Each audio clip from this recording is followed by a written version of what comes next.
Movie की शुरुआत में हम एक प्लेन में रिडली और उसके पिता एलियट को देखते हैं, जो एलियट के कैंसर से बीमार बॉस ओडेल की फैमिली के साथ वीकेंड बिताने के लिए उनके घर जा रहे हैं। एयरपोर्ट पहुंचकर वे लोग एक कार से फॉरेस्ट रिजर्व के बीच बने उसके बॉस के घर की ओर निकल जाते हैं, लेकिन जंगल में फूलों की खुशबू से एलर्जी की वजह से एलियट को बार बार छींक आने लगती है। बिली इस ट्रिप में कुछ खास इंटरेस्ट नहीं दिखा रही होती है, लेकिन एलियट उसे बताता है कि उसके बॉस उन्हें भी अपनी फैमिली जैसा मानते हैं, इसलिए वह अपनी बीमारी के कुछ आखिरी पल उनके साथ बिताना चाहते हैं ताकि वे उन्हें अच्छे से जान सकें और शायद वह उसे अपनी कंपनी का ट्रस्टी भी बना सकते हैं। एलियट रिडली को बताता है कि यह पूरा फॉरेस्ट रिजर्व भी उसके बॉस के पैसों से ही बना है। वहाँ एक साइन बोर्ड पर शिकार निषेध की वार्निंग भी लिखी होती है। आगे रास्ते में अपने बॉस से बात करते हुए नेटवर्क की खोज में एलियट से कार की स्पीड बढ़ जाती है और तभी उसे छींक आने की वजह से अचानक रोड पर खड़ा एक जानवर उनकी कार से टकरा जाता है। वे दोनों डरते हुए उस जानवर के पास जाते हैं तो देखते हैं कि वह एक बेबी यूनिकॉर्न है जो अभी भी जिंदा है और दर्द से करा रहा है। एलियट डर जाता है कि अगर रेंजर्स ने उस यूनिकॉर्न को मरा हुआ देख लिया तो उसे जेल हो जाएगी।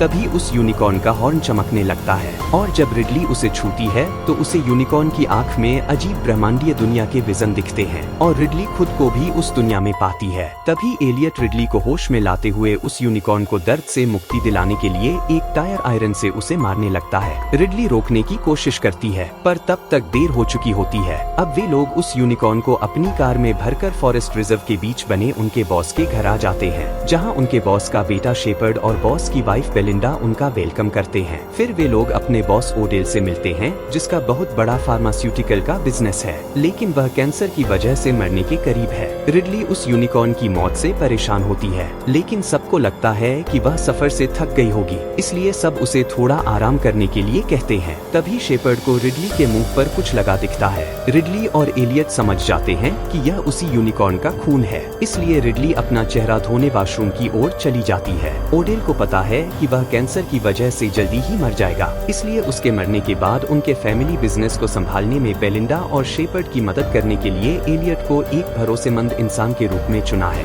एलियट डॉक्यूमेंट पढ़ते वक्त नोटिस करता है कि अब उसे बिना चश्मे के भी साफ साफ दिखने लगा है, लेकिन फिर वह ओडेल से जल्दी से फाइनल डॉक्यूमेंट्स पर साइन करवाने पर जोर देने लगता है। पर वे तीनों कहते हैं कि पहले वे लोग उनके साथ थोड़ा टाइम बिता उन्हें अच्छे से जानना चाहते हैं। दूसरी ओर रिडली जब अपना चेहरा धोती है तो वह देखती है कि यूनिकॉर्न के खून की वजह से उसके सारे एकने गायब हो गए हैं। उसी वक्त बाहर कार में यूनिकॉर्न का हॉर्न भी चमकने लगता है और अचानक से रिडली के सिर में भी अजीब लगने लगता है। रिडली तेजी से आकर एलियट को बताती है कि उसे ऐसा लगा था जैसे वह यूनिकॉर्न उसे मदद के लिए बुला रहा है, लेकिन एलियट उससे कहता है कि वह मर चुका है और वह उसे रात में कहीं दफना देगा। कहकर रिडली को नॉर्मल रहने कहता है, लेकिन तभी उन्हें कार से उस यूनिकॉर्न की आवाज आती है और कार भी हिलने लगती है। एलियट टुडेल के पास वापस जाकर रिडली थोड़ी बीमार है कहकर उसे एयरपोर्ट छोड़ने जाने का बहाना करने लगता है, लेकिन शेपर्ड और उसके गार्ड भी कार को हिलता देखकर समझ जाते हैं कि उसकी कार में कुछ तो है, और वे सब लोग जब बाहर आकर देखते हैं तो उन्हें एलियट की कार में वह बेबी यूनिकॉर्न दिखता है जो अभी भी जिंदा है।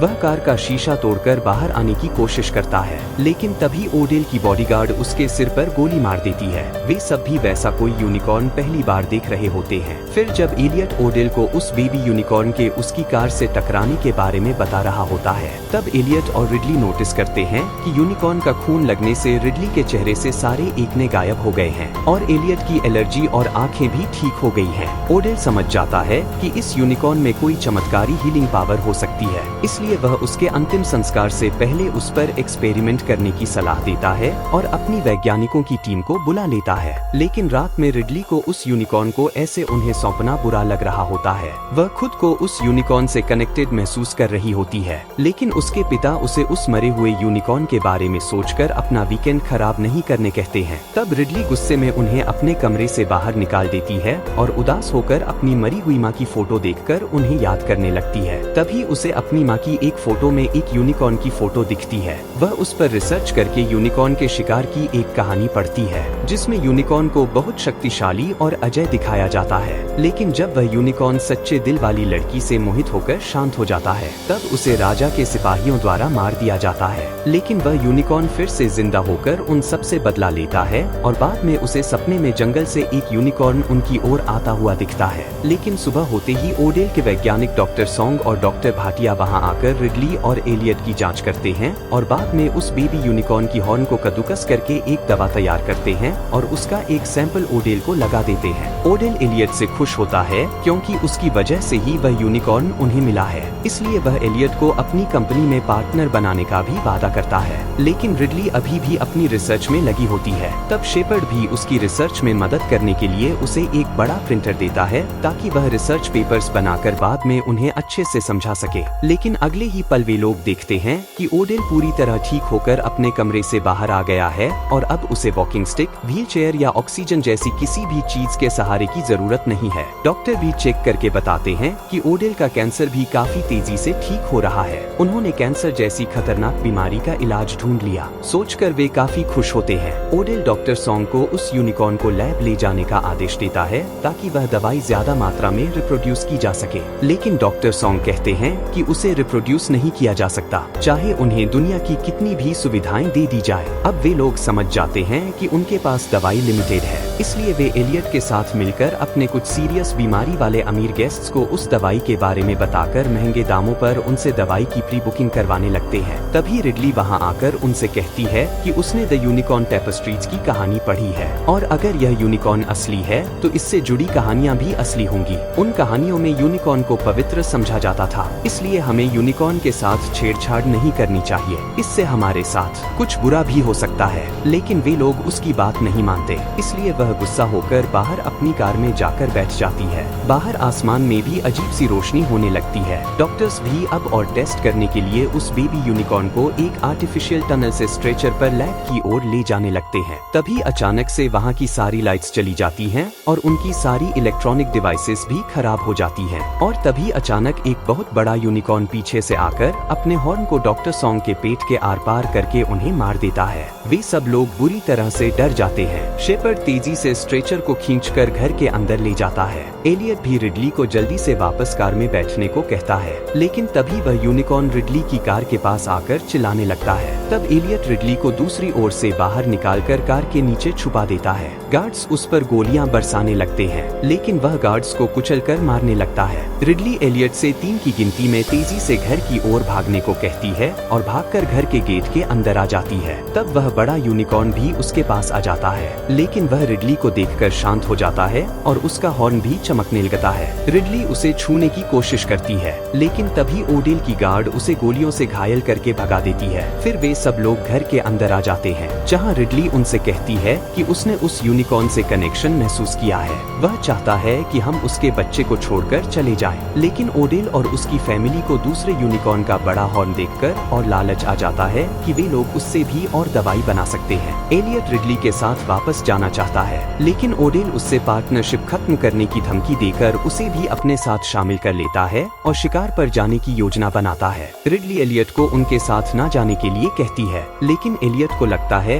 कि यह उनके लिए भी अच्छे पैसे कमाने का मौका है। इसके बाद ओडेल अपने गार्ड्स और एलियट के साथ उस यूनिकॉर्न का शिकार करने जंगल में आ जाता है। दूसरी ओर घर में शेपर्ड हॉर्न पाउडर की एक शीशी अपने पास रखकर डॉक्टर भाटिया को मरे हुए यूनिकॉर्न की हॉर्न काटकर अपनी रिसर्च जारी रखने का आदेश देता है और खुद उस हॉर्न पाउडर को ड्रग्स की तरह लेने लगता है, जिससे उसकी आंखें भी नीली हो जाती हैं। रिडली को भी वापस उस कहानी को अच्छे से समझने पर पता चलता है कि यूनिकॉर्न्स के पास खुद को ठीक करने की शक्तियाँ होती हैं। इसलिए रिडली एलियट को मैसेज करके बताती है कि वे लोग जिस यूनिकॉर्न को घायल समझकर शिकार करने गए हैं वह अब तक ठीक हो गया होगा, लेकिन वहाँ नेटवर्क नहीं होता है। डॉक्टर भाटिया को भी लगता है कि वह बेबी यूनिकॉर्न अभी भी जिंदा है, लेकिन शेपर्ड के दबाव डालने पर यूनिकॉर्न का हॉर्न काट देती है। जिससे रिडली को भी उस यूनिकॉर्न का दर्द महसूस होता है। दूसरी ओर जंगल में वह यूनिकॉर्न उन पर हमला करके सारे गार्ड्स को मार डालता है। ओडेल और एलियट उस यूनिकॉर्न से बचकर भागते हुए घर में आ जाते हैं, लेकिन तभी सामने से एक और यूनिकॉर्न आ जाता है और वे दोनों ओडेल को घेर लेते हैं। ओडेल उस यूनिकॉर्न की ओर बढ़ता है, यह सोचते हुए कि वह उसे अपनी हॉर्न छूने देगा, लेकिन वह यूनिकॉर्न अपनी हॉर्न को ओडेल की ठुड्डी के नीचे से घुसाकर उसके सिर के ऊपर से निकाल देता है। बाकी लोग घबराकर घर के अंदर आ जाते हैं। रिडली समझ जाती है कि वे दोनों उस बेबी यूनिकॉर्न के माता पिता हैं और वे उनका बच्चा वापस चाहते हैं, इसलिए वे बेबी यूनिकॉर्न को बाहर ले जाकर उन्हें सौंप देने का सुझाव देती है। फिर वे लोग थोड़ा सोचकर डॉक्टर भाटिया और उनके नौकर को बेबी यूनिकॉर्न की बॉडी लेकर बाहर भेजते हैं, लेकिन जब वे यूनिकॉर्न अपने बच्चे का हॉर्न गायब देखते हैं तो गुस्से में आकर डॉक्टर भाटिया को चीरकर 2 टुकड़ों में बांट देते हैं और वह नौकर डर कर गेट से बाहर भाग जाता है। फिर वे यूनिकॉर्न घर में घुसने लगते हैं और एक यूनिकॉर्न बेलिंडा के कंधे को अपनी हॉर्न से भेद देता है और उसे मारने लगता है। शेपर्ड चाहकर भी अपनी मां को बचा नहीं पाता है और यूनिकॉर्न बेलिंडा की अंतड़ियां निकाल देता है। एलियट को एहसास हो जाता है कि वह लालच में पड़कर गलत चीजों में ओडेल का साथ देने लग गया था, पर अब वह अपनी बेटी रिडली को बचाने के लिए उसे घर से बाहर करके वहां से भागने के लिए कहता है और बेबी यूनिकॉर्न के हॉर्न को अपने हाथों में लेकर उसके माता पिता को अपने पीछे लगा लेता है। रात भर वे लोग किसी तरह बचने की कोशिश करते हैं और सुबह होते ही जब रिडली वहां से भागने की कोशिश करती है तो शेपर्ड उसे तीर से डराकर रोक लेता है, क्योंकि वह यूनिकॉर्न के हॉर्न पाउडर का नशा करते वक्त रिडली की रिसर्च स्टोरी देखकर जान चुका होता है कि यूनिकॉर्न को सिर्फ एक साफ दिल वाली लड़की यानी रिडली ही शांत कर सकती है। तभी एक बड़ा यूनिकॉर्न रिडली के पास आता है। रिडली उसे देखकर जोर जोर से रोने लगती है और वह यूनिकॉर्न उसे मारे बिना उसकी गोद में सिर रखकर शांति से लेट जाता है। तभी शेपर्ड मौके का फायदा उठाकर उस यूनिकॉर्न के पैरों को रस्सी से बांध देता है। तभी एलियट दूसरे यूनिकॉर्न को बेबी यूनिकॉर्न का हॉर्न दिखाकर अपने साथ वहां ला लेता है और वह दूसरा यूनिकॉर्न भी रिडली की गोद में सिर रखकर लेट जाता है। शेपर्ड उसे भी बांध देता है और एलियट से कहता है, तुमने अच्छा काम किया पार्टनर, लेकिन एलियट उसे भाड़ में जाओ कहकर हॉर्न से शेपर्ड के पेट में मार देता है। शेपर्ड भी पलटकर एलियट के पेट में तीर से मारकर उसे घायल कर देता है। तभी एक यूनिकॉर्न छूटकर शेपर्ड के सिर में अपने पैरों से मारता है, जिससे उसका शरीर दूर जाकर गिरता है। रिडली अपने पिता के पास जाती है और उन्हें मरता हुआ देखकर फूट फूट कर रोने लगती है, लेकिन तभी एक यूनिकॉर्न एलियट को खींचकर अपने बच्चे के पास लाता है